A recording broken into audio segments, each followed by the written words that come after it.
Well, hello. Welcome back to Manipulation Monday with Johnny Tiger. As the name suggests, this is a makeup episode for our missing Soul Search Sunday for yesterday, and today we're going to be talking about manipulation and brainwashing tactics, techniques. So I'm not doing this so you guys can know how to do these to people. I'm doing this so you guys can hopefully learn to spot when these are used against you. And if you think about your own past experiences, you will notice that you probably got suckered in by at least one of these uh, techniques, tactics, more than once in your lifetime. I know for sure that I have. Um, but first off, like I said, this will be in two episodes because I don't want to make it way too long and hard for you guys to remember the key points. And also today will be really busy. Kitten, beautiful, intelligent girlfriend, is arriving today, so I got a lot to do. So if at any time during this video I have to suddenly pause and go answer a phone call or doorbell, you'll excuse me. The date today is July 17, 2023.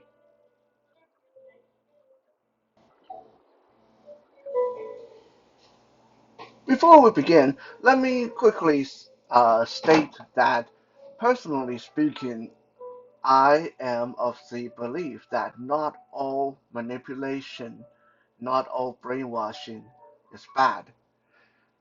I know when it's done to you and you find out that it was done to you, it leaves a bad taste in your mouth, right? It feels bad and you want to strike out and you want to fight back and you want to beat the person up who manipulated you. But a lot of time, and I'm saying this because most parents, a lot of time, I have, at least in my own experience, I have not come across a single parent that never manipulated their children. Right? So it's something that pretty much all parents do to their kids. It's something that pretty much all teachers do to their students. Uh, and why do people do these things? Because sometimes when you just play it by the straight and narrow, things don't get done. Sometimes when you want someone to do something and this person just won't do it, well, there's no other way. And especially when we live in a society when beating people up is wrong. So when you want your kid to do something and you know it's good for them, but they won't do it, and you can't spank them and force them, then well, what option do you have left? Sometimes it just comes down to manipulation and brainwashing. Right? Um, and this can be anything from, well, trying to get your kids to do their homework, or trying to get your kid to clean their room, or trying to get your kid to study harder so they can find a good job. A lot of these require a certain degree of manipulation and brainwashing. The whole society as a whole, from weddings to funerals to religion uh, to fashion, manipulation is everywhere. Brainwashing is everywhere. You have been brainwashed. I have been brainwashed. You have been manipulated. I have been manipulated. Okay, so just because manipulation and brainwashing sound like such negative words, and a lot of time it has been used for evil, I am of the belief that manipulation and brainwashing are not always for evil, not always bad. There are times when it has to be done. There are times when it is done for the better common good. Uh, Let me give you guys a quick little example of this, right? And probably going to make me sound really horrible, very evil, but I just want to give you guys a quick little example of manipulation that I have done personally. And I'm not telling you guys because I'm proud of doing it, but I'm telling you guys that in this case, it was not done with malicious intent. So my ex-girlfriend and I, we went to this fundraiser. It was a charity for inner city kids for raising money for the low income family children to be able to get after school program, to get a hospital treatment and stuff like that. So definitely a very worthwhile, very worthy uh, event. And while we were at the event, my ex-girlfriend leaned over and asked me, "How much did you donate?" Now, just to give you guys a bit of a context, my ex-girlfriend is pretty well off. Like, she had her own house that her father paid for. She had money that her father gave her, uh, and she's definitely in the over $1 million status quo. Um, like she was in that category where she didn't have to do a single day of work. She didn't have to work. Her money, her house, everything what came straight from her father, and she didn't even have to pay the taxes, the property tax, because her father took care of that. So she had a lot of free money to play around with. She was always buying like $1,000 instruments and jewelries and going to a lot of expensive trips, going on expensive trips and cruises and events and stuff like that. Um, and I knew that she was the kind of person, because she did that all the time, where she wanted to overmatch me. So, for example, if we went out and I ordered a $10 dish, she would order a $15 dish. If we went out and I bought a pair of shoes that cost $30, she would buy a pair of shoes that cost $35. So it's kind of strange that she would match me and just go over, like buy something just slightly better, spend a little bit more than I would, but she wouldn't just totally trounce me like, like if I buy a $30 pair of shoes, she wouldn't buy a $300 pair of shoes. She would buy like a $35, $40 pair of shoes. So she would beat me, trounce me, show me up, but just by a little bit. It's that kind of really maddening behavior that gave me the inspiration to manipulate her in this case. So when she leaned over and asked me, "How much are you donating?" I told her, "I'm donating $100." Truth be told, I only had $20 on my person that night, and I only did donate 20. But I felt really, really bad that I only had $20 on me. So at least this is how I justify it to myself. I make it up to those kids by telling her that I was going to donate 100, because I knew that uh, she would do like 150 or 200 if I did 100. So by telling her that I personally donated 100, I guaranteed them a really big donation that night. Now, obviously, I couldn't tell her that I donated $500 because that would be too obvious. She knew I didn't have $500 on me. But uh, this is just one of those examples. Like I said, probably make me come across as dishonest and evil and all that stuff. But I just want to give this as an example of manipulation for the better good. Manipulation not done with a malicious intention. Now, let's look at uh, manipulation combos.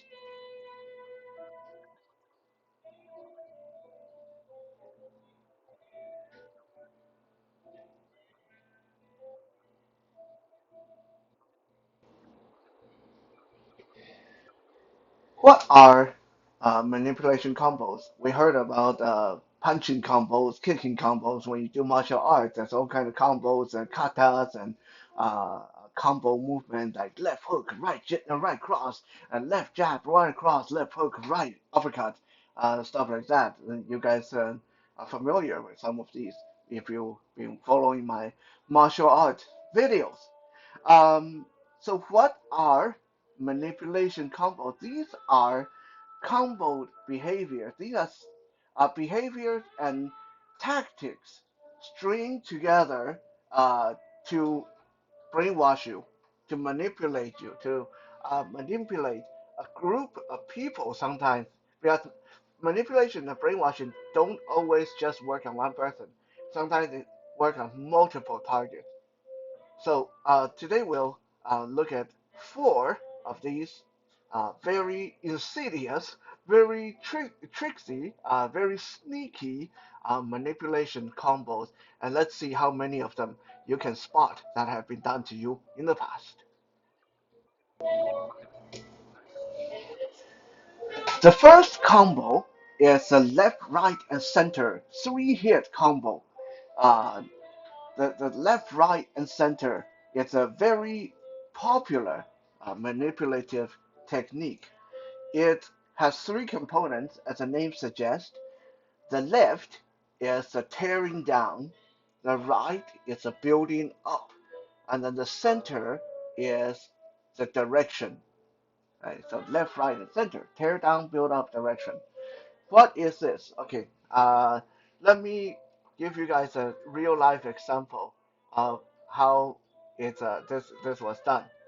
Uh, when I was just finishing high school, and my father, he knew that I really wanted to go to art school because I actually got an art uh, scholarship from Emily Carr College for Art, one of the very, very, very prestigious art colleges here in Canada. So I got a scholarship, and I really was considering going to Emily Carr to take them up on that. But then my father had a talk with me. Now, my father was actually very smart, very tricky in this case, because he understood that if he came straight out and said, I do not want you to study art because art is useless, I would fight him on that. I would rebel. I would say, F you, I'm going to study art. Um, but instead of doing that, my dad came up with this following conversation. He said, you understand that you cannot see, right? You're blind. So you have no idea of what is fashionable, what is good looking, what is not. If I tell you this is good looking, you have to trust me on it. If I tell you this is bad looking, you don't know. Okay, so you are blind. There's no change in that. You cannot you cannot objectively know what people like to look at. So that means you don't know if your art really look that good. If today I'm in a good mood, I can tell you your art look really good. If tomorrow I'm in a bad mood, I can tell everybody your art is ugly. And there's nothing you can do about it because you can't see it. So you don't know. That is right there, okay, the tear down. He went from, rather than let me think I'm a fantastic artist, which I really thought I was, because I got all kind of awards and I got this scholarship. I mean, come on, you got this scholarship. You got a scholarship. You know you're good at something, right? But he tore me down. He totally pulled the uh, ground out from under me by pointing out I'm blind, which was a fact, and I had no idea what was good looking and what was not, which was also fact. So he bombarded me with enough logic to make me feel really, really crummy about myself at that point. Like after he said that, I was thinking, okay, I suck. I'm blind. I don't know shit. I'm ruined. I don't, like I'm not as good as I thought I was. That, what if my stuff really are ugly? What if I really don't know how to do art? Maybe maybe I'm no good for anything. Like he really tore me down with that, and then he did the next move. Okay, he did the left, and now he did the right. He said, you know, honest, obviously people think that your art is really good, right? Because you get your scholarship. You got award. I have your artwork displayed on my desk. If I thought your art was ugly, I wouldn't display it on my desk, right? So obviously, yeah, your art is very good. And I went, and yeah, yeah, yeah, okay, now I feel good now because now he's giving me affirmation. Now he's building me back up. He tore me down and built me back up. I mean, there was a little part of my head that was like, well, what the hell? Why do you make me feel bad and then just say something to make me feel good? And now comes the third punch, the center punch, the direction. He said, what I mean to say is, if tomorrow I'm not here, your friends are not here, and someone new tried to tell you your art is bad, there's no way for you to argue with them because if they think it's bad, they think it's bad. If I think it's good, I think it's good. I think your art is fantastic. Don't make any mistake about it. But there can be just as many people in the world that say your art sucks, that they just don't care about your art. So what if you go through art school and for you take them off on this scholarship, and then 4 years later, everybody thinks your art sucks. What are you going to do then? What are you going to do? You're going to starve to death. That's what you're going to do. You're going to starve to death like most other artists. You know what? When Picasso was alive, when a lot of those artists were alive, no one cared for their art. Can we say do we say that their art is bad? No, their art is great. Everybody say their art is great. But when they were alive, they were starving because no one cared for their art when they were alive. Do you want that to happen to you? So let me tell you what I think is better.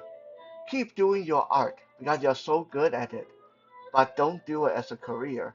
Go to school, study something else, but leave art as just a hobby. That was a obvious but very masterful manipulation attempt right there. And he succeeded because I ended up going to college and study social work and sociology and psychology. I didn't want to do art anymore because of what he said. So, yes, thanks a lot, Dad. You totally succeeded in that one.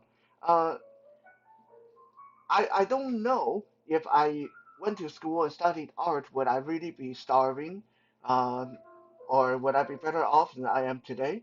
But this is a clear example of one of those manipulative combo that is the left, right, and center. You tear down, you build up, and then you give them direction. You tell someone that don't think too highly of yourself. You are really not that good.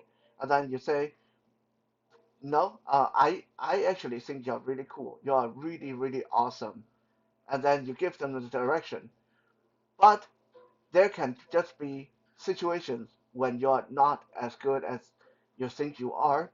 And let me tell you what I think you can do to make it work. Right? I think you are great, but there are things that you need to change to make this to work better. So the left, right, and center, very, very commonly seen manipulation technique that we have to be aware of.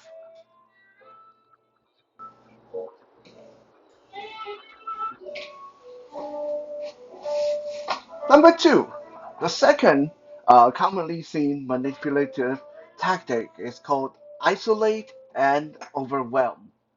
Isolate and overwhelm. Also, this is kind of working off of the divide and conquer uh, philosophy. What is commonly seen with this one is abusive partner, abusive parents, abusive uh, individuals, that they will employ this tactic a lot, but this is also seen a lot in sales, in uh, things like timeshare or some kind of credit stuff and insurance and stuff like that. A lot of those sales utilize this isolate and overwhelm tactic. Let me show you guys what an example of how this works.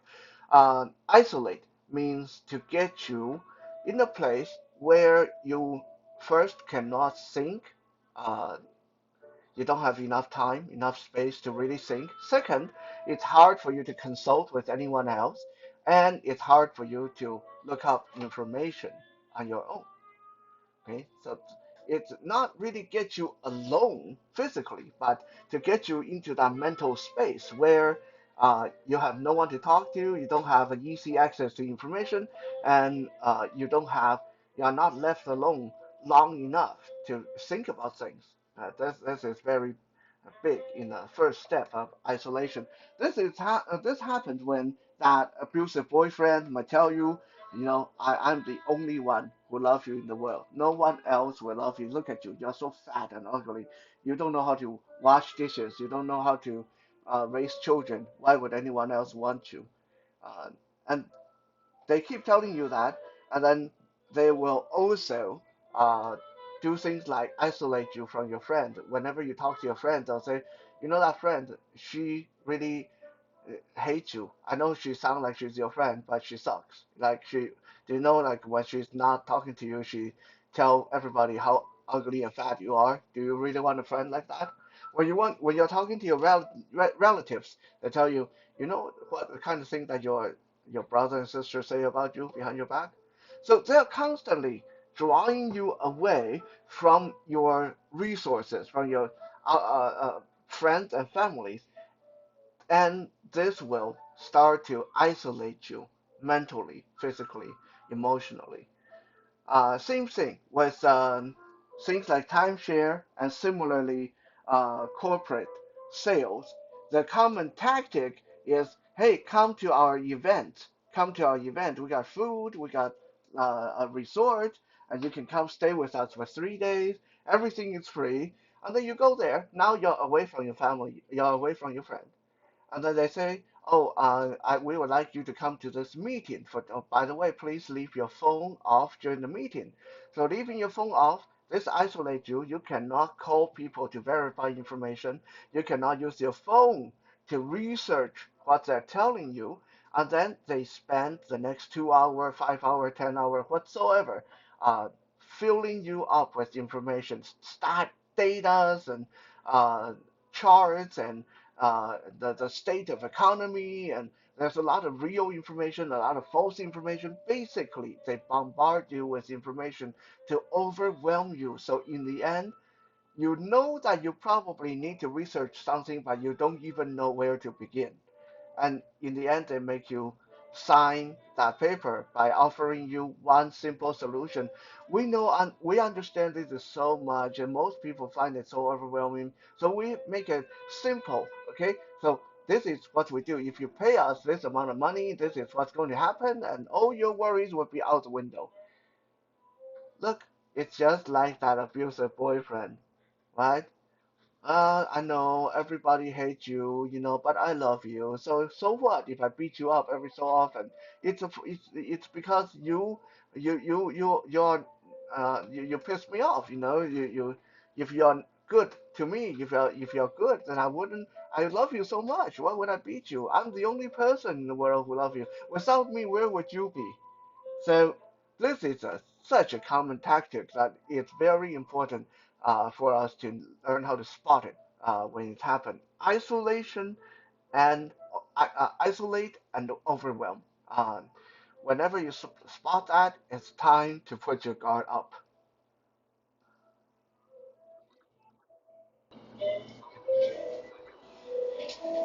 The third one, and now this one is a fun one. I'm not saying fun as in like fun when it's done to you. I'm saying fun in that this is kind of a more deep, more interesting one because this is actually very psychologically involved.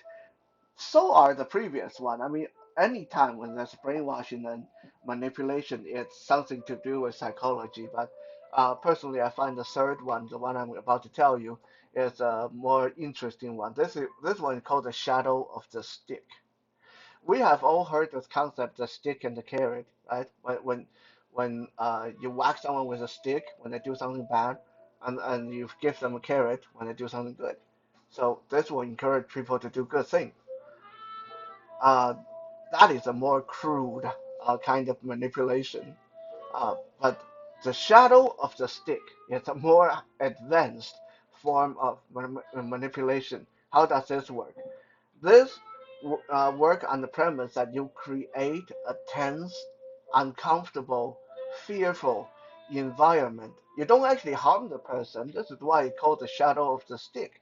You create a shadow of fear, and then when that person stew in that fear, stew in that uncomfortable environment for a little bit, then you give them, uh, you lead them toward the result you want. And often you will find that people will fall for this one because uh, how psychologically we tend to relax and, whew, and breathe a sigh of relief when we realize that things weren't as bad as we thought. And these are the best time when people can get brainwashed and manipulated because now you're feeling good, now you're relaxed, now you put your guard down, and they give you that final punch and put the final nail in the coffin. Okay, let me give you guys a quick example. Let's say my boss called me. I don't really have like a boss like that right now, but let's say I work in a corporate setting, and let's say my boss's secretary called me on the first and say, "Hey, John, uh, uh, Mr. Smith said he has something he needs to talk to you about. It's very important. Uh, he wants to see you on the 8th. Make sure that you're not late that day." Okay? He said it's very, very important. He needs to talk to you in person. You can be sure that from this day on, from the 1st to the 8th, I will be living like I'm walking a minefield. Because in my mind, I'm thinking, what is it that he wants to talk to me about? That he has to talk to me on the 8th and I can't be late and it's so important. Oh crap, I think he's going to lay me off. I just know it. Maybe the other day when I bumped into him in the hallway, maybe he's holding a grudge, or did he find out that I did he find out that I took a longer lunch hour than I should? What's going on? So I'm living in the shadow of fear from the 1st all the way to the 8th. Uh, and if Mr. Smith, if my boss was very smart and manipulative, he will continue to add that to the atmosphere. So anytime I try to ask, hey, what is it that you want to talk to me about? He can say, look, it's very important. I think that it's something that we need to sit down and talk about. I don't want to talk to you about it now, so come see me on the 8th. Or he will constantly remind me, hey, uh, remember to come see me on the 8th. I have something I want to discuss to you about personally. Uh, Put the emphasis on personally. Uh, can really drive a person nuts. My previous family doctor liked doing that to me. I hated it. Continuing our story. So let's say on the 8th, I walked into Mr. Smith's office with trepidation, trepidation in my heart, and I'm scared so stiff that I don't even want to sit down. I perched on the edge of my chair, making sure my hands are folded, and I feel that tightness in my spine and the clenching of my butt cheeks, just knowing that he is going to give it to me right now. He's going to give me the bad news. And then Mr. Smith said something like, "Oh, hey, I'm glad that you're on time, and yeah, I know that you've probably been wondering what is it that is so important that I want to talk to you about personally. So, and usually when he says so, you will feel your heart skip a beat, right? I'm trying to create for you guys this shadow of fear atmosphere that so maybe you guys can relate to it. Yeah. So he says, so let's see where we begin. Well, I want to tell you that you've been doing really, really good work. I really enjoyed working with you. You have done quite a bit for this organization, and I want to thank you. At this point, your heart rate is speeding up. You're thinking, okay, here it comes, here it comes. There's going to be a bud in there somewhere. Mr. Smith then continues, and I really like how you get along with the coworkers. Everybody has so much good thing to say about you. So yeah, that's all I want to really want to tell you. Tell you, I want to express my personal gratitude. I wanted to tell you how much I enjoy having you working here. Good job. Thank you. Oh, like I don't know if you feel it, but I feel it. And right at this point, my whole posture relax. Oh, I sag in my chair, right? My heart rate go back to normal, and I'm like, oh, Mr. Smith is so nice. He's the most nicest person in the world. And here comes the final punch. It's a combo, so there's a follow up. So Mr. Smith standing up, extending a hand, shaking my hand, and directing me toward the exit of his office. And then he said, "Oh, yeah, by the way, uh, I almost forgot. I wonder, would you mind? Oh, I have so much to do. I lost a report you sent me last week. Would you mind type that again?" Now, I think you guys already starting to see how this works. If Mr. Smith just tell me right off the bat, I lost the report, I need to type it again, I would do it, but I would probably be very resentful. I would probably want to ask for overtime. I would probably want to ask for compensation and all that stuff. But by showing me the shadow of the stick, by building up that expectation of fear for the entire week from the first to the eighth, and then letting me off the hook by patting me on the head and complimenting me, he creates such a good, comfortable feeling that it's very unlikely that I would even say no or talk about overtime at this point. I would say, oh yeah, yeah, yeah, no problem. Yeah, I understand. I understand. I lose things all the time too. It's okay. I think I have a backup copy. I'll just print it out and put it on your desk tomorrow. No problem whatsoever. Right? Because at this point, I'm feeling so thankful that he didn't lay me off. It wasn't as bad as I thought. Things are all good, and I am not going to fight very hard for my rights and my compensation at this point. So this shadow of the stick tactic, like I said, it's a very interesting one where there's actually no real harm, but there's a kind of an implied harm. There's a implication, the kind of a false expectation of something bad that may happen.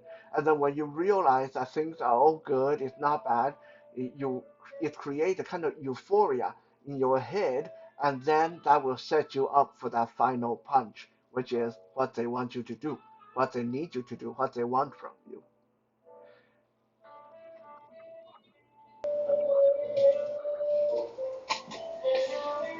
The last one we're going to talk about today is the behavioral bait and switch.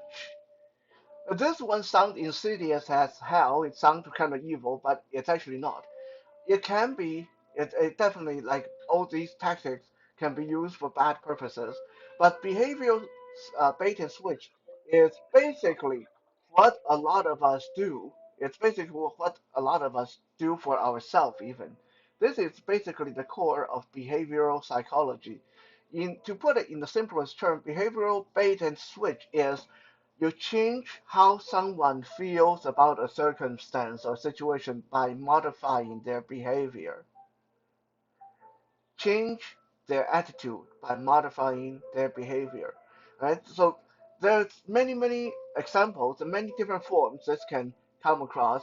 Uh, one of the quickest one I can tell you is, uh, for example, if I was just running on the treadmill, trying to stay fit, if I just do that, running on the treadmill, then I get really bored and tired and cranky, and I hate every minute of it. But If I put on a good book and turn the fan on, I open the windows, there's fresh air, and I have the cold bottle of cold water by my hand, and I have a nice, comfortable pair of shorts on, and maybe someone compliment me on how good I'm looking, then I'm still running on the treadmill. I'm still running, sweating my butt off, but I no longer feel that bad about it. So through a series of behavioral modification, getting water, getting fresh air, getting the fan on, getting some audiobook, I change how I feel about working out. So this is when we do this to ourselves. Okay, brainwashing, manipulation don't always have to come from other people. A lot of time we do it to ourselves, and this is one of those examples of behavioral bait and switch. Another behavioral bait and switch. This is a famous experiment conducted in the United States a few years ago. They asked a group of people, a group of research participants, to sit down on a bench, and each one of them had a advertisement flyer about a new diet program. And then the researcher said to the participants, "So, what do you guys think of it?" So most of the participants say this is crap. This is it's just one of those stupid diet things. It doesn't work. And then the researcher said, okay, well, we are doing research on spinal health, neck and spinal health today. So I want to prescribe you a series of movement. I would like you to continue to read those flyers just to give your eyes something to focus on. But while you're reading, we would like you to move your neck up and forward and back, move your head up and down, bob your body forward and back, maybe jig a little bit in your seat, just dance a little bit in your seat, move your spine, move your neck while you're reading, and just let your eyes focus on it. And something kind of miraculous happened. Most of these people initially said the diet plan, the brochure they're reading is crap. But after they start moving their head and neck, they're bobbing up and down, nodding their head, after half an hour, over half of them started to say, you know what, I think this diet thing might actually work. This brochure actually makes a lot of sense. What happened there? The brochure is still the same brochure. It's still the same word. How come their attitude changed? Because they are nodding. They're nodding their head. And what is the one thing that we are trained to think when ever since we're little? Nod means affirmative. Nod means good. Nod means agree. So if you're reading something and you're nodding your head, even though it got nothing to do with what you're reading, they tell you to nod your head because they told you it's a research for your spinal health. You're nodding your head and you keep reading, your psychologically it's priming you to start agreeing with what's written on the text. Right? This is how crazy this behavioral bait and switch tactic can be. By modifying your movement, modifying your behavior, it will directly impact how you feel about something. Uh, Another example of behavioral bait and switch that we come across very often is a salesman. A lot of I've seen a lot of good salesmen in my life. I have some like my sensei, for example, my sensei Alan. He's one of the best salesmen I've ever met, and Alan has kind of this tactic that is uh, a good example of this behavioral bait and switch. Now, Alan will not come out straight out and tell you what he's selling. He'll start by prompting you with a question. Uh, hey, Johnny, um, what do you think is the most essential thing for skin health? Why do you think some people have poor skin, bad skin? I would say, well, I think it's probably uh, poor nutrient, probably too poor nutrient and too much sun. And yeah, dude, you're so smart, man. I enjoy talking to someone smart. Like, you're obviously educated, man. Yeah, you're totally right. You're absolutely right. It's poor nutrient, and too much sunlight. But do you know what poor nutrient and too much sunlight a lot of times linked to? Uh, and I would say, I don't know. Uh, and he would say, well, what do you think of moisture? What do you think of hydration? Maybe this. Do you think it could be like they are poorly hydrated? I said, yeah, yeah, yeah, yeah. You know what? That is because he just told me I'm very smart, so I got to keep something smart, right? So I'm like, yeah, yeah. You know what? Yeah, it totally could be. Not enough moisture that would definitely be detrimental to the skin. And then Alan was like, well, what do you think that we can do to hydrate our skin? Oh, well, there's lotions and vitamin you can take. Yeah, you're so right, man. Yeah, man. I enjoy talking to you. He's such a smart guy. Yeah. So, like, what do you think if I tell you that there's a lotion that not only will it keep your skin hydrated, but if you use it consistently for 2 months, it will make your skin look 20 years younger. I mean, by this point, I am probably not going to be as resentful as if he starts this whole conversation by, "Hey, I got this lotion I want to try to sell you," right? By this time, he's complimented me so much, and through my own words and action, I'm taking part in this conversation. I feel I'm being heard. I feel that my opinion is being valued. So I don't feel as bad, as resentful as him trying to talk about the lotion that he's selling, right? So this is a very, very commonplace tactic used by good salesmen. Rather than trying to hit you over the head with their product, they'll try to bait you with questions and lead you to uh, give them an opening so they can slip in that little bit of what they're trying to sell, what it can do. And yeah, you're so smart. Obviously, you can see the wisdom in this product, right? Right? Right? Like the guy just been telling you how smart you are. You're not going to say no now. Because but you say no now, and you're going to feel that maybe the guy is going to. Oh God, I thought you were a smart guy. Maybe you're as dumb as the rest of them, right? Like the guy's not going to say that, but in your head, you're going to feel that you don't want to disappoint the guy because he's been complimenting you so much, making you feel good. Like I said, I'm not teaching you guys these tactics so you can go use on other people, but it's definitely very, very important to know how to spot them and how to shut them down in advance if someone's trying to use them for uh, nefarious purposes. Uh, this next Sunday, we'll come back and we'll continue finishing off this series with a few more of the commonly seen manipulation and brainwashing tactics. I'll be back again in a little bit for some Music Monday. For now, have a good afternoon.